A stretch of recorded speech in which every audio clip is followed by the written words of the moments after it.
By their fruits ye shall know them. Jesus Christ, group of symbols, this is not written in anger. It is written because Christ gave a standard, and that standard still applies. Here is the uncomfortable comparison. Caiaphas was corrupt. He opposed Jesus. He helped orchestrate his death. Yet the Gospel of John records something extraordinary. Being high priest that year, he prophesied that Jesus should die for that nation. John 11:51.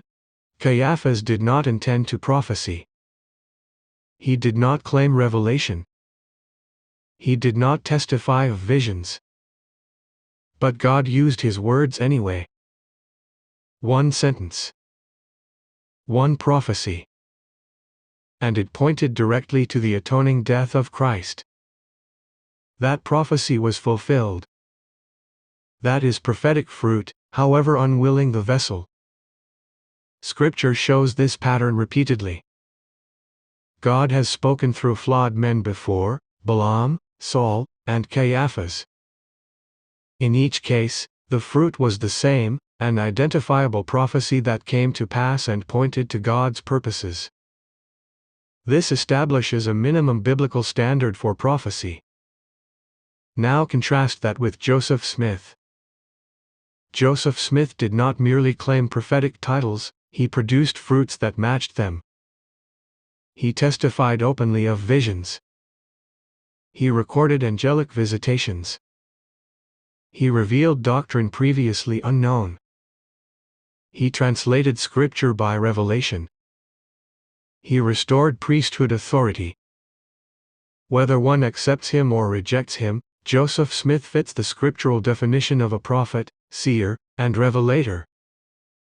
His claims were public, specific, and testable. His fruits were unmistakably revelatory. Now compare that with more than 100 years of modern leadership sustained as prophets, seers, and revelators in the Church of Jesus Christ of Latter-day Saints. Where are the fruits? Not policies. Not handbooks. Not administrative restructurings. Actual prophetic fruit.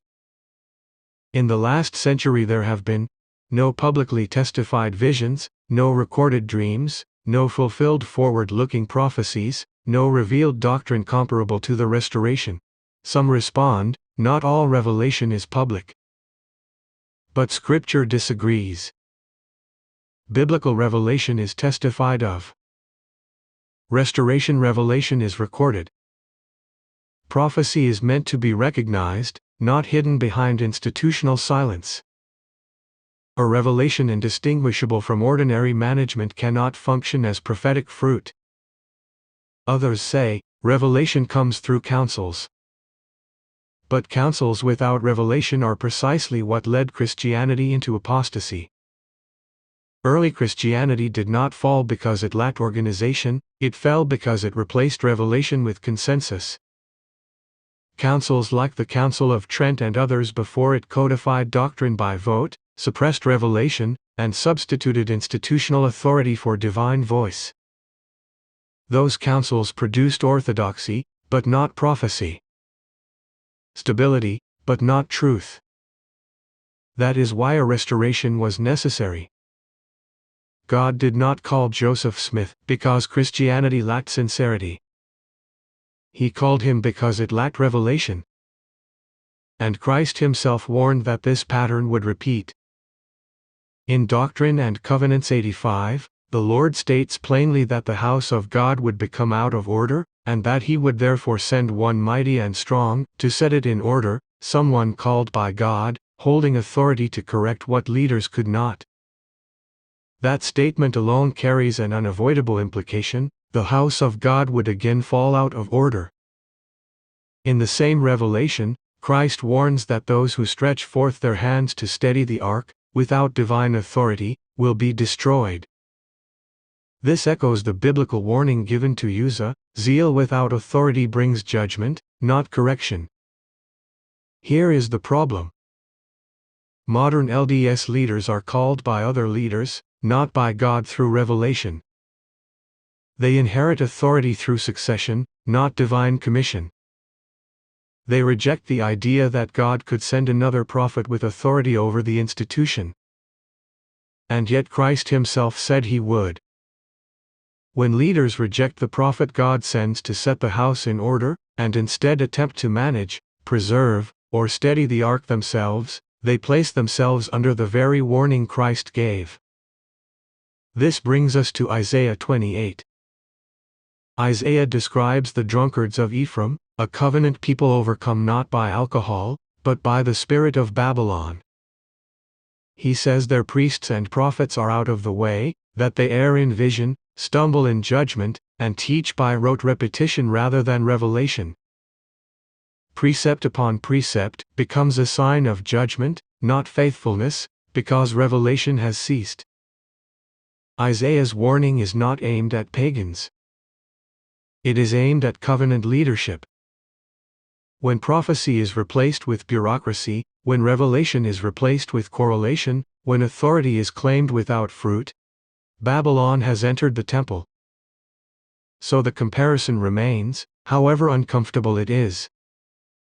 Caiaphas did not claim revelation, spoke once, produced a fulfilled prophecy about Christ.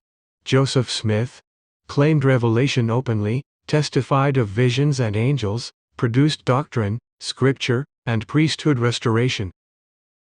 Modern LDS leadership claim prophetic titles, speak constantly, produce no comparable fruit. This is not emotional. It is textual. It is historical. It is scriptural. If prophecy has ceased, the titles should cease. If seership has ceased, the titles should cease. If revelation has ceased, the titles should cease. Christ remains the true prophet, the true seer, and the true revelator. And when he sends one mighty and strong, rejecting that messenger, while claiming authority to steady the ark, places leaders, not dissenters, under judgment. I am not telling anyone to leave anything. I am asking whether prophetic titles still mean what Scripture says they mean. If they do, fruits should exist. If they don't, honesty matters.